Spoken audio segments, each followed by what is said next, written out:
Hey guys, welcome back to the channel. Today I am doing another Go to Deck profile and we are focusing on one of the best cards in the format. It's the Dark Magician of Chaos pre-errata. To kind of set the stage, when this card is normal or special summoned, you can target one spell card in your graveyard, add that target to your hand. Banish any monster destroyed by battle with this card. If this face-up card would leave the field, banish it instead. So Go format is a format from around 2005.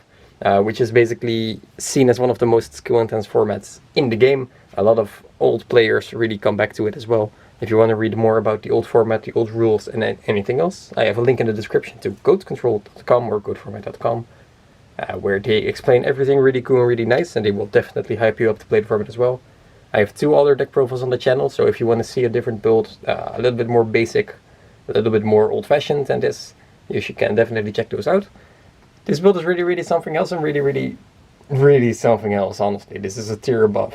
I believe that this deck was discovered a while after Goat format has ended, and no one ever back then thought of a combo like this. Be sure to, if that's not true, be sure to comment down in the comments down below. But this deck is really something else. The thing about Goat Control is really back and forth and skill based and resource management, and I know a lot of people hate on that stuff, but it's what it comes down to. But this deck basically throws everything out of the water, it spams your field, puts down 10,000 damage, and that's it. There's nothing really you can do about it, playing all the unfair cards possible. So I'll talk about all the unfair interactions later as well, but let's just start off right away. I'll play the 1 Dark Magician of Chaos. It is at 1, I believe, so we're only playing 1. I'll play the 1 Blackluster Soldier Chaos cards. And I play triple Chaos Sorcerer for more chaos cards. This deck really gets advantage out of banishing monsters, and you'll see why in a bit. Play triple Sacred Game. When this card is special summoned, you can draw 1 card.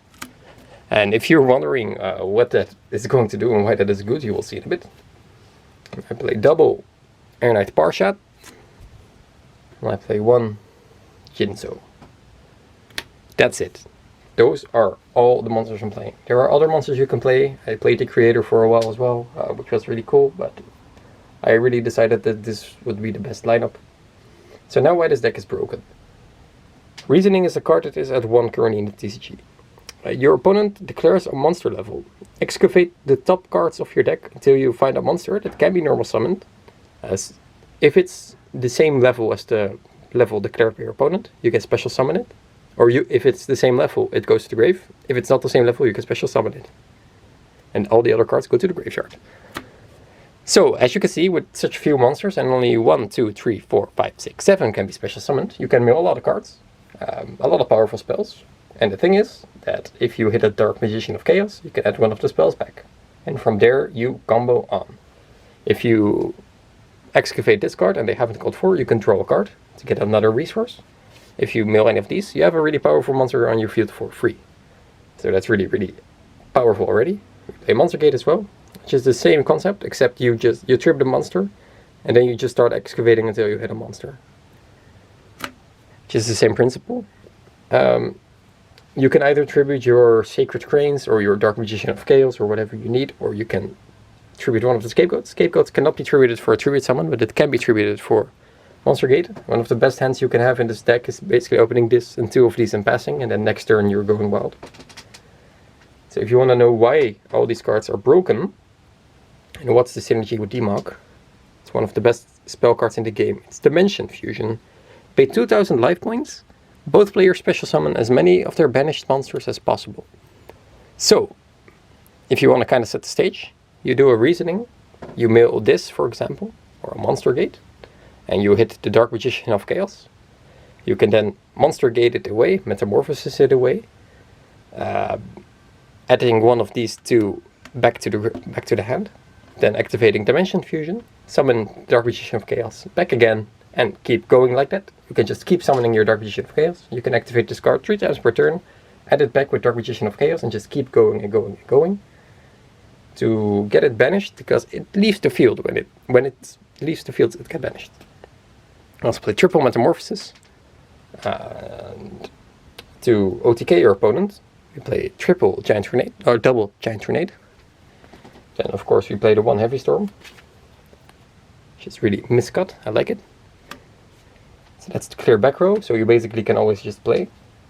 And to get some more powerful cards in there as well, play the Graceful Charity, play the Monster Reborn to enable, you know, good OTKs. We are playing some other staples as well, like Delicate Duo, play Lightning Storm, Vortex Storm, Lightning Storm, nice. Play the 1 of MST, the 1 of Premature Burial to get back the Dark Magician of Chaos as well. I play 1 Brain Control, because it's really cool to take over your opponent's monster and then just monster gate it away. Play 1 Snatch Steal for the same reason.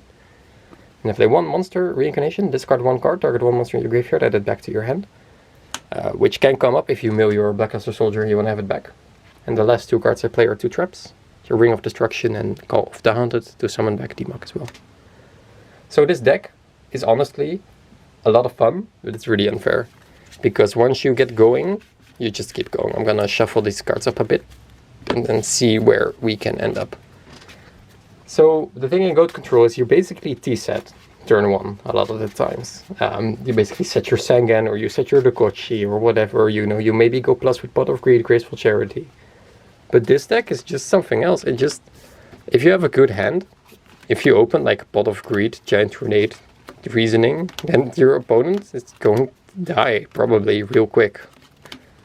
So let's see where we can go with this. Because there is no way your opponent's going to kill you. So the deck has been shuffled. Let's draw a quick hand. The 6th card. So that's already pretty good, as you can see. So what we will do now, set this card to bait out anything weird. Set this card, pass turn. Then this will probably die. In your opponent's end phase, we will activate the Scapegoat to summon 4 tokens. Let me get my cool tokens.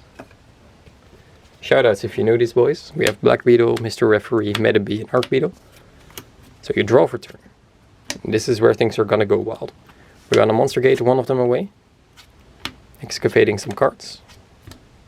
We mill the Blackluster Soldier, which really doesn't matter at this point. 1 card only. As you can see, we're already milling spells, and that doesn't really matter in the end. Summon back the Sacred Crane to draw a card. Snatch Steal, we can take our opponent's monster. Monster gate it away again for the Jinso. All traps are disabled already. At this point you could either Snatch Steal for the Sacred Crane or tribute this for the Sacred Crane. It kind of depends up. Your opponent has no traps, and as you can see, this is just turn 2. We already have a Jinso, we already have a Parshat. You know, stuff like this is already really powerful. Imagine if we would have milled the Dark Magician of Chaos. When you go play this deck, you will definitely notice that this deck is insane. Taz. It has a lot of potential, can go so many ways. All these hands are just really good, and it's all because, you know, it's really difficult to, you know, show you guys what I'm going to do with just random hands. But again, stuff like this is just already really good. You can just do Graceful, draw 3 cards. At this point, we throw this away and this away, and then next turn we will definitely win. So we have all these cards which are really good. Set the Scapegoat, pass turn. Your opponent maybe summons a monster, maybe he attacks one of them. He will probably not clear because it's turn 1. And then we can just go wild after that. We can just go Monster Gate, 1 of the tokens away. Start milling cards. Sacred Crane, draw 1 card. It's another Reasoning. So at this point we will Reasoning. Your opponent will probably have no idea what to do, so they will just call 4 because they just seen Sacred Crane. Blackluster Soldier is gone. All these Scoots cards are gone, but it doesn't matter. Hitting the Parshat. Another Reasoning, they will probably do 4 again. Anything random. If they know what they are up against, they will probably hit 8, because 8 is just the best thing to say against this deck. We will Monster Gate away. Hopefully hit the Democ. We're not hitting the Democ. At this point we again have a Parshat. We can draw 2 more cards by attacking. We have the Dimension Fusion for the next turn as well, to see if we can have, or we don't have anything banished. But as you can see, this deck is really insane with getting just monsters on the field, and it's just really good, really hard to contest. We had the Giant Grenade as well. So I kind of hope that I showed you guys what this deck can do. Most of you probably already know what this deck can do. But yeah, it's just really fun to play. Although it's really unfair, and I don't recommend it for a starting deck, because there's no fun in playing this for casual. But yeah, if you want to try this deck out, it's definitely competitive worthy. And yeah, just regular old extra deck as well. And yeah, next deck profile will be the Sacred Phoenix, which is my own homebrewed creation. So if you guys want to see more content like this, be sure to follow the channel, and we will see you guys in the next video. Bye guys!